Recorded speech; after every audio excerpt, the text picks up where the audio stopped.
Françaises, Français, mes chers compatriotes, Israël a connu samedi l'attaque terroriste la plus tragique de son histoire.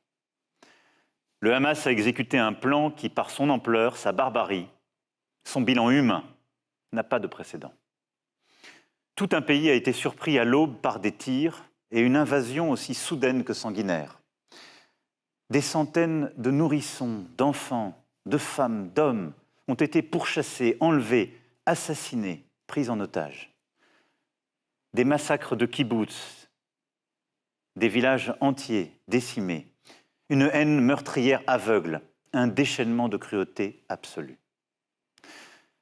Depuis 18 mois, le monde avait déjà connu le retour de la guerre en Europe, que ce soit en Ukraine ou contre l'Arménie. Mais cette violence contre le peuple israélien a sidéré toute une nation et le monde entier. Je parle en notre nom à tous quand je dis que nous partageons le chagrin d'Israël, que nous pensons à la terreur éprouvée par les Israéliens, que nous pensons à ces familles qui savent qu'elles ont perdu un des leurs et à celles qui attendent des nouvelles d'un proche, que nous pensons à ce peuple encore dans l'épreuve et le deuil, que nous nous tenons à ses côtés. Nous, Français, nous savons dans notre chair ce qu'est cette douleur. Nous avons, nous aussi, pleuré des victimes fauchées dans une fête, dans l'insouciance de la jeunesse, dans l'ordinaire d'une vie de famille. Nous savons dans notre chair que rien ne peut justifier le terrorisme. Il ne peut jamais y avoir de oui mais. La France condamne de la manière la plus ferme ces actes atroces. Et disons-le clairement, le Hamas est un mouvement terroriste. Le Hamas cherche avant tout la destruction et la mort du peuple d'Israël. Et agissant comme il le fait, il sait par ailleurs à quoi il expose de manière criminelle et cynique la population de Gaza. Ce n'est pas une guerre entre les Israéliens et les Palestiniens. C'est une guerre menée par des terroristes contre une nation, un pays, une société, des valeurs démocratiques.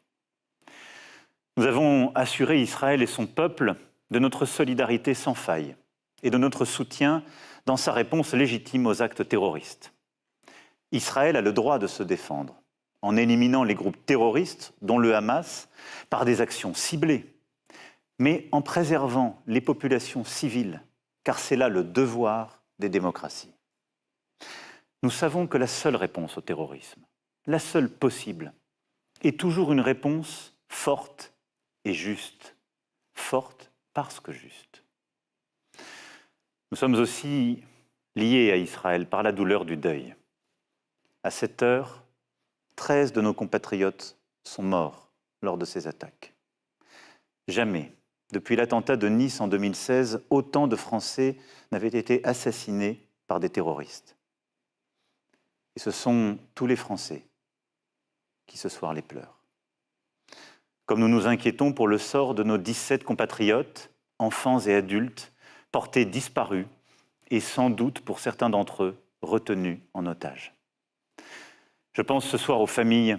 Je veux leur dire que la France met tout en œuvre, aux côtés des autorités israéliennes et avec nos partenaires, pour les faire revenir sains et saufs dans leur foyer. Car jamais la France n'abandonne ses enfants. Au-delà, je veux dire que nous ferons tout pour que ces otages, quelle que soit leur nationalité, soient libérés. Nous sommes aussi pleinement mobilisés pour assurer l'information des familles sans nouvelles de leurs proches et pour garantir le rapatriement à tous ceux qui le souhaitent et le demandent et informer et secourir. Un premier vol affrété arrive ce soir à Paris. D'autres vols sont prévus dans les prochaines heures et les prochains jours. Et nous avons renforcé nos moyens pour épauler sur place les près de 200 000 Français qui vivent aujourd'hui en Israël. Nous sommes à vos côtés et continuerons de l'être. Je sais aussi que nombre d'entre vous s'inquiètent d'un engrenage tragique pour la région. Je me suis entretenu à plusieurs reprises avec le président israélien Isaac Herzog, avec son Premier ministre Benjamin Netanyahou. J'ai également longuement échangé avec les principaux dirigeants de la région, ceux de l'autorité palestinienne, de la Jordanie, de l'Égypte, du Liban, de l'Arabie saoudite, des Émirats arabes unis comme du Qatar. Avec nos principaux alliés européens, et américains, nous partageons les mêmes priorités. Apporter un soutien ferme et complet à Israël, éviter toute extension du conflit aux pays voisins, notamment au Liban, et coordonner l'action humanitaire internationale. Nous ne pouvons pas nous résoudre à une guerre sans fin dans cette région. La lutte contre le terrorisme ne peut remplacer la recherche de la paix. Et les conditions d'une paix durable sont connues. Ce sont des garanties indispensables pour la sécurité d'Israël et un État pour les Palestiniens. C'est la ligne que la France défend avec constance, qu'elle continue à défendre sans varier et qu'elle continuera de porter.